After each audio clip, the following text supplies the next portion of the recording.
तीसरी जौनी दिन शुरुआत होए वाली है। वो दिन कन्हैया के सामने जाकर के अर्जुन जी सवाल एक कैलन कहलन के प्रभु तीनों युग में बड़ा निक निक बीतल, समय सही से बीत गई,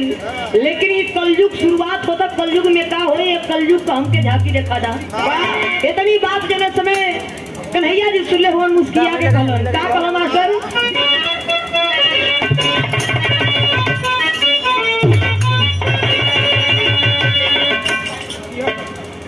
ये गजल का लाइन हो पढ़ा ला हल्का से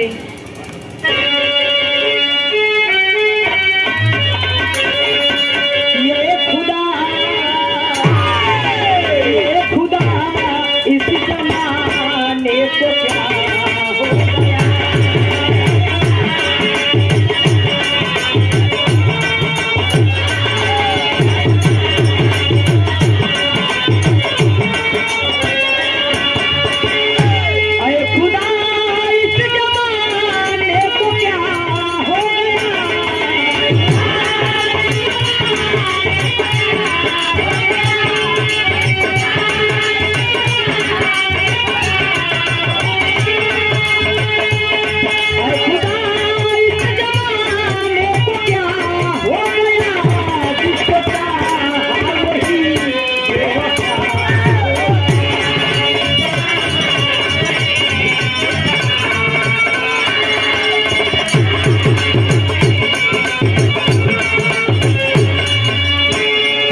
इस जमाने को क्या हो गया।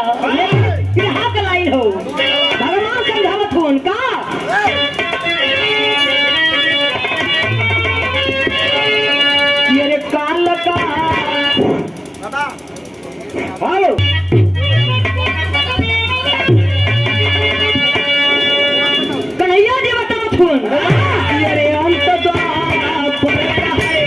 होने वाला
कन्हैया जी बतावा कि सुना सतयुग त्रेता द्वापर में जवन भल मजा कटला चानी कटला, लेकिन कलयुग आवत हो तना बानर हो जाइबा कि कलयुग में केहू का केहू ना रह जाई। एजब से हमरा विरहा का कहानी शुरुआत भइल नजम से मास्टर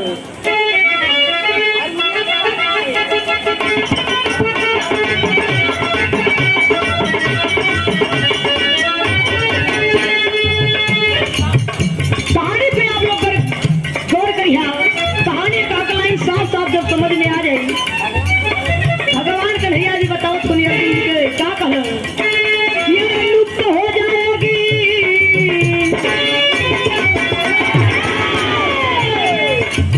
लुप्त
कन्हैया बतौलन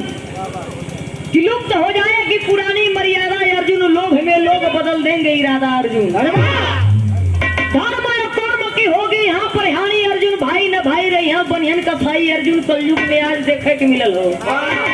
सबके घरे हुए हो तो मेहरारू को बात लोग सुनलन, भाई भाई में टकरार करके गोदी निकाल के लोग अपने में लड़ाई लेते हैं। अंधविश्वास में लोग कष्ट उठे हैं अर्जुन, उपजाऊ छोड़ भूमि उसर जोतई है।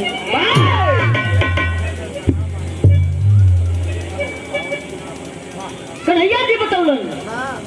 कि जब गांव का गौड़ खेत रही तो हम लोग घर गांव से निकल करके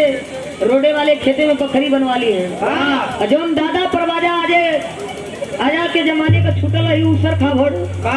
ओके लोग माटी उठवा के खेत बना के लगे लोग धान का बेहन डाले। आज वे देखे के मिलत थे। कन्हैया जी समझाए इतनी बात जो समय अर्जुन जी के समझलो, लेकिन अर्जुन जी के दिमाग में धसल ना वो बात। जब ना धसल तो बिरहा में गीत बदल गई मास्टर।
लेकिन दुनिया के मालिक जब वहां से अर्जुन जी ना मान ले हो तो दुनिया के मालिक कन्हैया जी लेकर चलो हो कुछ दूर पर एक वन में जब भेटाल हो तो समय का भाव हो।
मतलब कि एक बाप के छह को बेटा रहलो,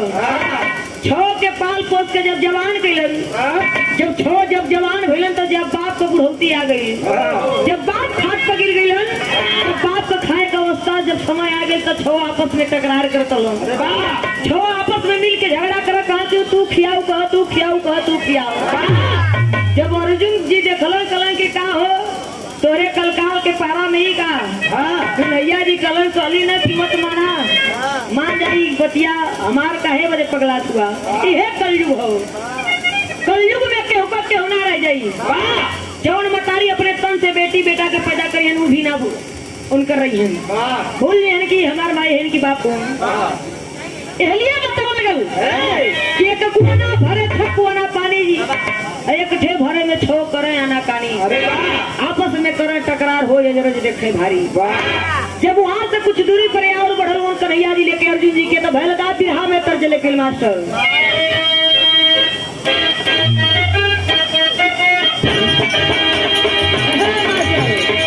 कौनों में हरारू बड़ी मन बढ़ रहा साजन भैया। अब वही तो बिरहा गाओ तो गाला जब ले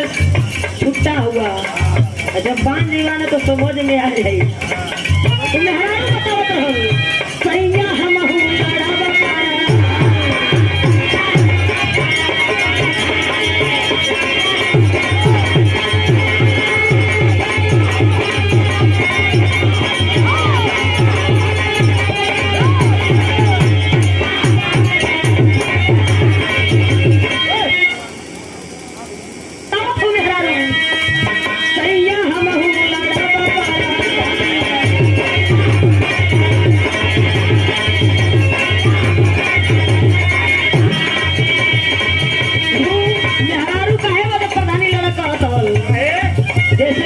लहर देख से पगला गई बताओ सपना मर्दा से जैसे मोदी जी बनल है तूफानी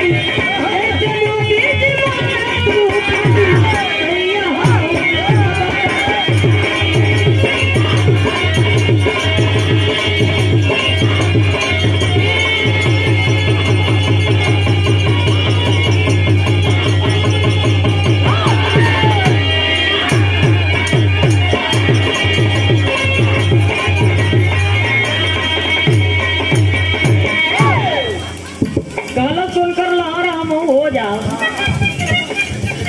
मर्दा कलर की सुन फुल बिरादरी हो जाए लेकिन अब तो बिरादरी ना हुई। बल्टावा लेके जालन बिरादरी मर्दा समझावत रहो एक लाइन बिरहा में भाव हो कहल गल आगे बढ़ गए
कलन के सुना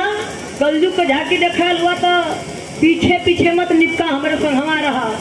कन्हैया जी कलन की देखा एक बंदरी के 6 गो बच्चा हुए लेकिन अपने 6 बच्चन के अपने स्तन का दूध पिए है यही स्तन का दूध पीकर 6 जवान भलुआ लेकिन जब एक बुढ़ौती की अवस्था आई तो के कुल बेकदर करी हो। जब ओकर बुढ़ौती की अवस्था आल भैया हो तो बंदरिया के 6 मार मार के एक पेड़े के नीचे उलटा दिलन। जब अर्जुन जी देखलन तो उनकी आंख में आंसू जब आंख में आंसू आ गल तो कन्हैया जी मुस्किया दिलन। अरे साथे में दूधवा पिया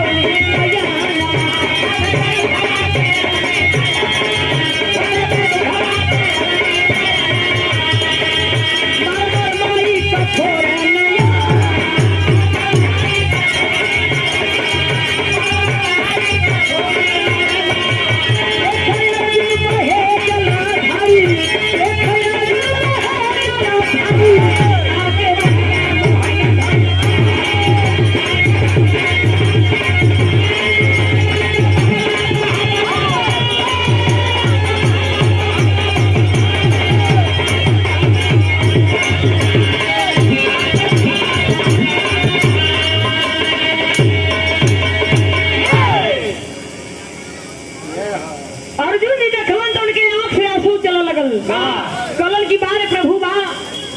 सतयुग त्रेता द्वापर में बढ़िया बढ़िया सब कुछ देखे के मिलल, सब सुख मिलल, लेकिन कलयुग में इतना बड़ा दुख मिली हमके इहो ना पता रहल। इतनी बात जब कन्हैया जी सुनले होन कलन की हाँ यही कलयुग में अंत हो। तो विरहा के अंदर विदेशिया का लाइन लगी मास्टर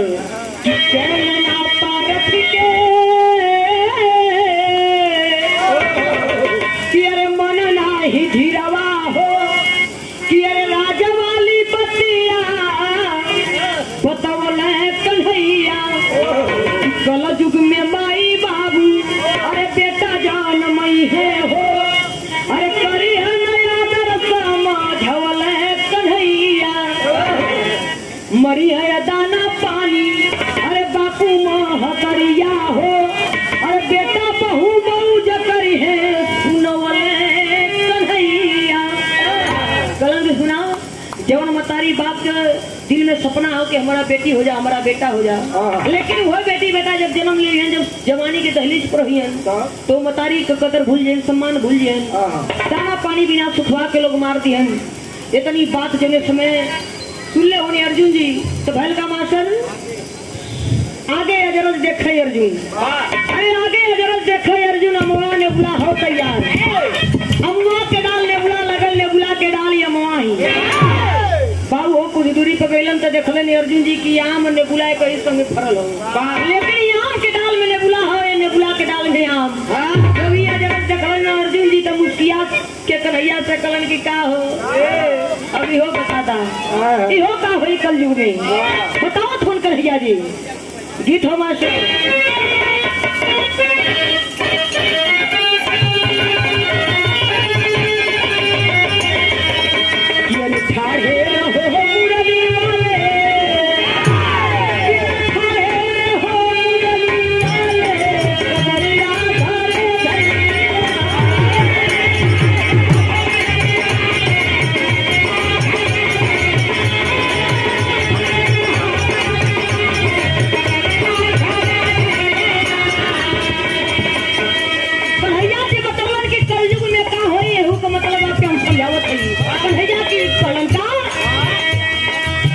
श्याम से पूछे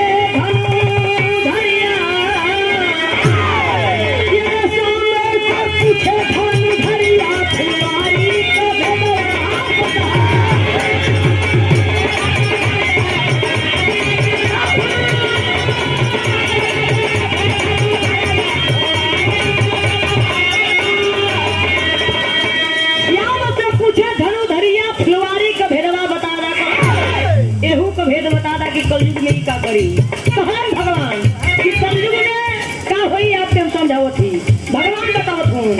कहां भगवान नहीं तो कलयुग का कबिया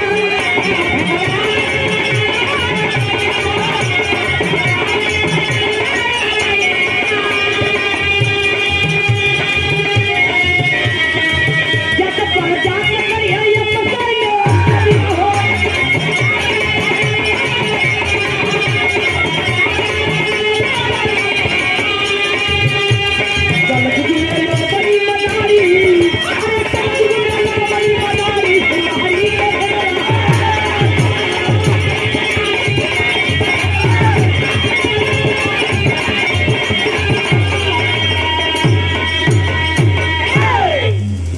कन्हैया जी बतौलन कहे भगवान का कलयुग का बगिया जात पर जात कहिया ये पसै में सदिया आज कलयुग के धरती पर देखे के मिले तो भैया हो कि जैसे जहाँ पटत है जौन बिरादरी से वही से काम हो जात हो। जात बिरादरी से मतलब ना हो कौने कष्ट का होने आप वो कौने कष्ट का लड़की हो शादी ब्याह हो जात हो ये बताओ सिर्फ प्रेम। एक बात और कन्हैया जी कहलन भगवान बेटी बहू बहिनी का धूमिल होई ससुर जी पतैया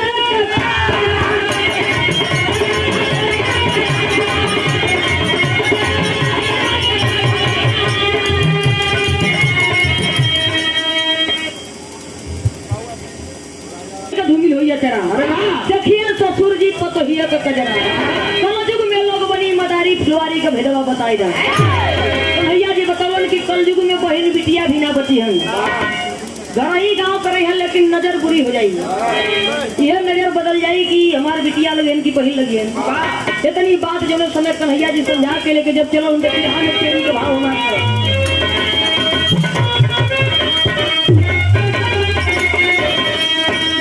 जिकरिया गवैया बजवैया उन अपने गाँव की धुन में रह जाना। तो सोचिए पैसा ला थाम के रखता है जिकरिया कर कर दिल से हरिया तो सोना माटी होई कभी के जिकरिया करते अर्जुन से हरि जिकरिया कर कर दिल से हरि तो माटी होई हर सोना माटी होई कभी के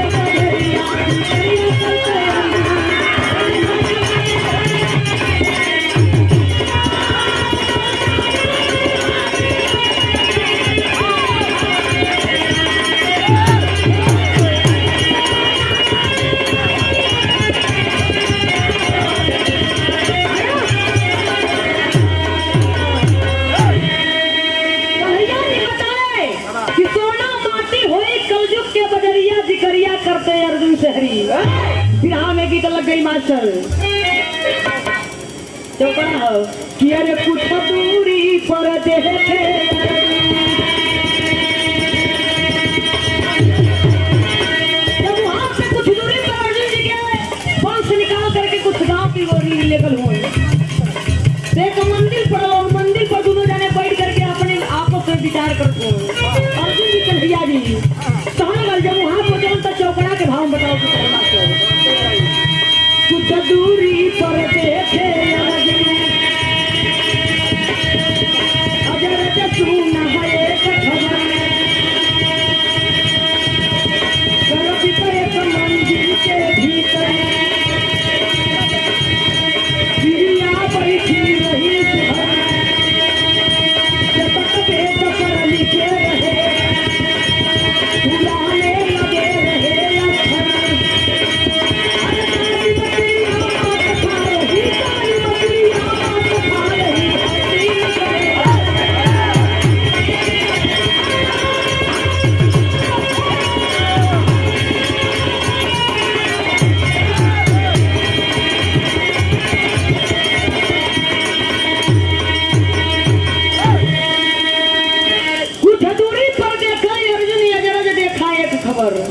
जब वो मंदिर पर बैठ गल हम दोनों जाने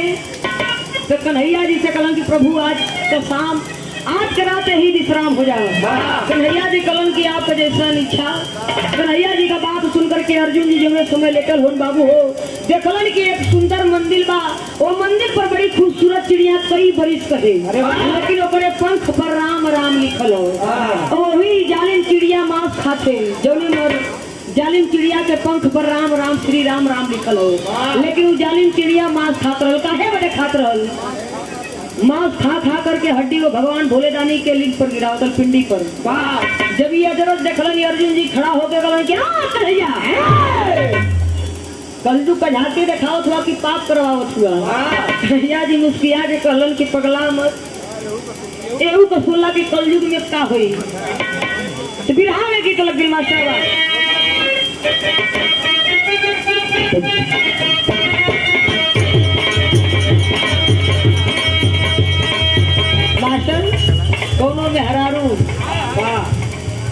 कौनो में हरारू को पहनावा देते कौनो लड़का का हंस रहल पहले का ब्लाउज सियावल जा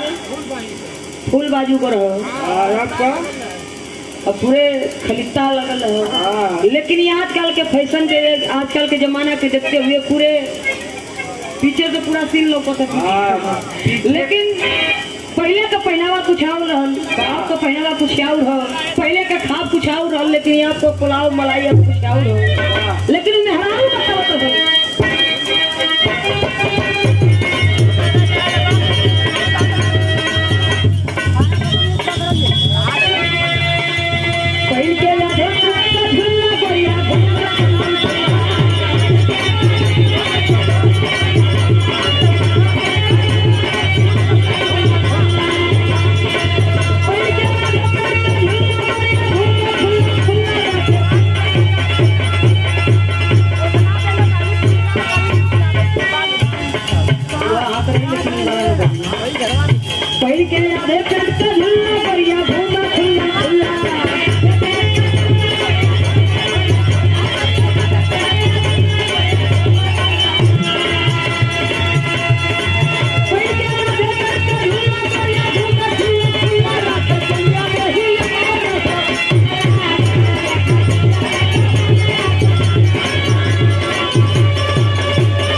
कन्हैया जी बताओ फोन ब्राह्मण हो जाए है तो दुल्ला दारू पी है फुला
धरती मतारी का पांव पड़ के कहीं की राम राम राम राम बड़ा गलती हो गई।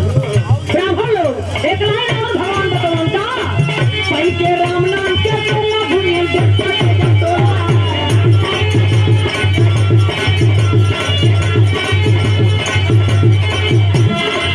पई के राम नाम के तोला भूमियन देखता के तोला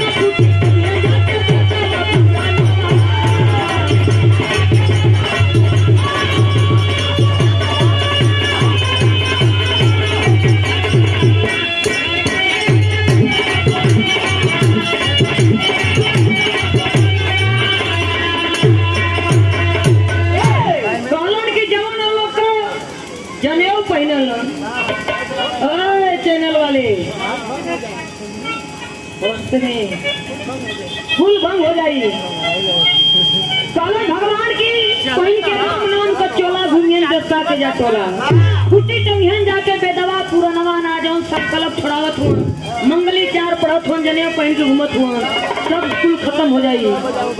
राम नामी दुपट्टा खत्म हो जाइए। इतनी बात जने समय कन्हैया जी अर्जुन जी के सन झमले हुआ तो बिहार एक पापड़ का लाइन देल गेल मार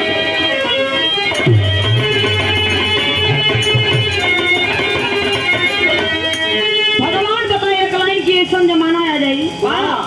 ये धरती पर क्यों क्यों चीनी ना कैसे ना चीनी मास्टर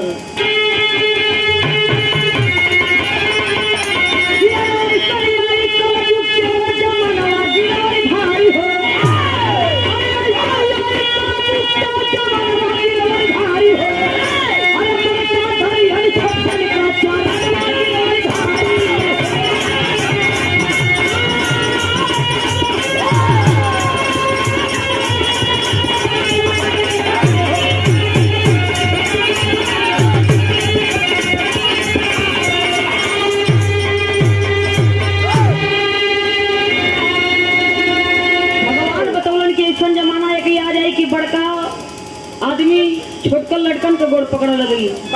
भगवान के बात सुन के अर्जुन जी कलन कैसे कलन की जब चुनाव आई तब तो जब चुनाव का समय आवाला चाहे वो लड़के लगत हुई टका से जब चुनाव में चाहे वो विधायकी हो या प्रधानी हो लोग जब चुनाव के लड़के इलेक्शन में जब उठल तो बाबू हो हाथ जोड़ करके लड़का हो या बेटवा हो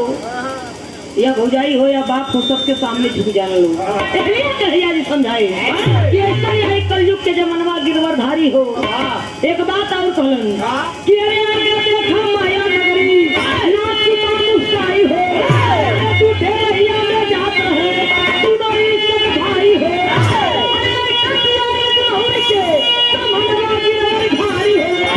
पकड़ी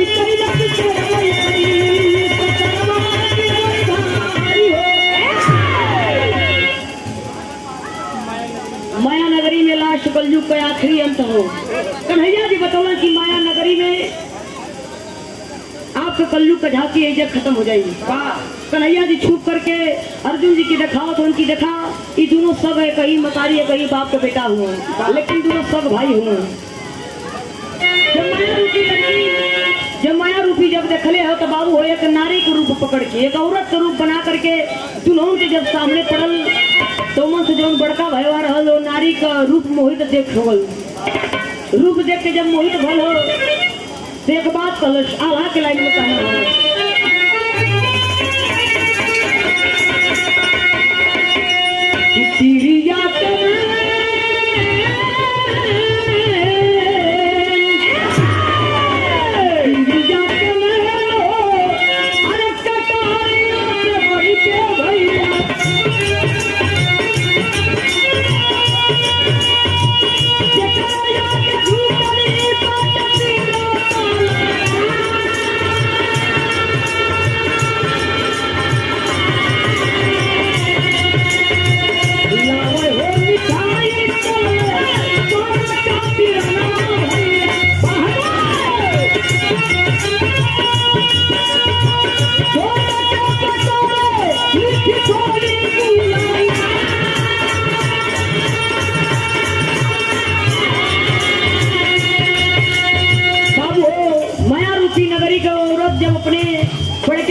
जब मोहित हो गल तो के बहका के कैसो भेज दिलस मार्केट बाजार करे बदे इधर छटके से लगल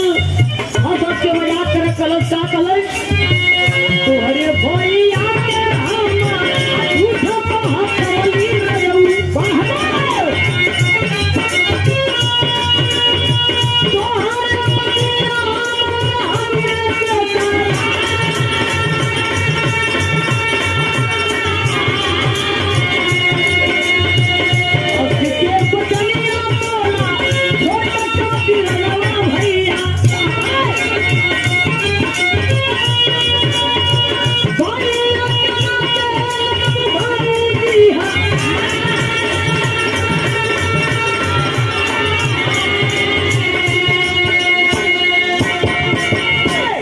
बाबूजी इधर छोटके से छिछोली कर करके मजाक करत हो कलश के हम तोरे भैया के झूठा कहतौली रजऊ तोरे पटिया मोर हुए दे करार इतनी बटन सुन करके वो छोटका लड़कवा हाथ जोड़ के कलश कि भैया के नाते लगबू भौजी हमार काहे बदे अपन धर्म हमार धर्म नसावत हो काहे बदे हमके कलंकित बनावत हो इतनी बटन जब समय वो लड़का कलश सब तक इतना बात सब बड़का भैया जब देखले की आवत हो तो अपने पूरे बदन का कपड़ा फाड़ करके वो माया नगरी रूपी औरत बाबूजी नाटक करत हो कहा करत हो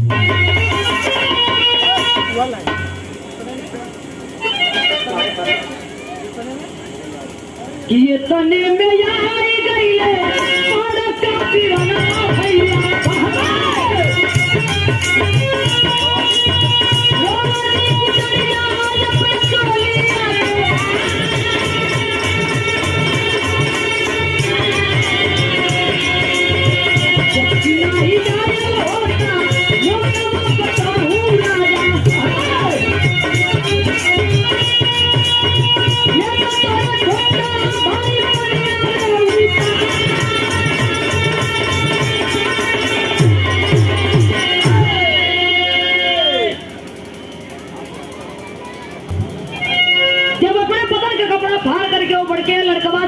जबकि बुकवा पर नहीं आयल होता तो तोहार भैया जौन छुटका हो तोहार पनिया उतार ले हो। इतनी बात सुन करके वो बड़ा भाई क्रोध में हो जाता है, अपने भाई की बात नहीं सुनता है। इतनी बात जब समय कन्हैया जी सुनलन और कलयुग का झांकी दिखाओ बजे अर्जुन जी के कुछ दूरी पर लेकर छिपल कहन के अर्जुन यही कलयुग के यही माया नगरी में कलयुग का अंत हो। कन्हैया जी छुप के दिखावत हो, कैसे दिखाओ तो मास्टर खड़ी कराई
एक बड़ा भाई कवार गुस्सा हुआ छोटा भाई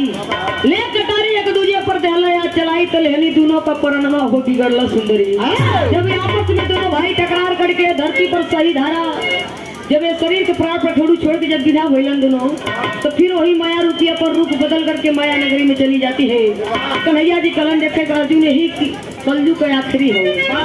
कहलन मास्टर सजल देखा लो अर्जुन जी अरे सजल देखा है कृष्ण भगवान अर्जुन जी के कलयुग का झांकी अरे कलयुग में संतोषित होई अरे केहू न रही बाकी तो कैसा फिर तू गुना नवा की गलती।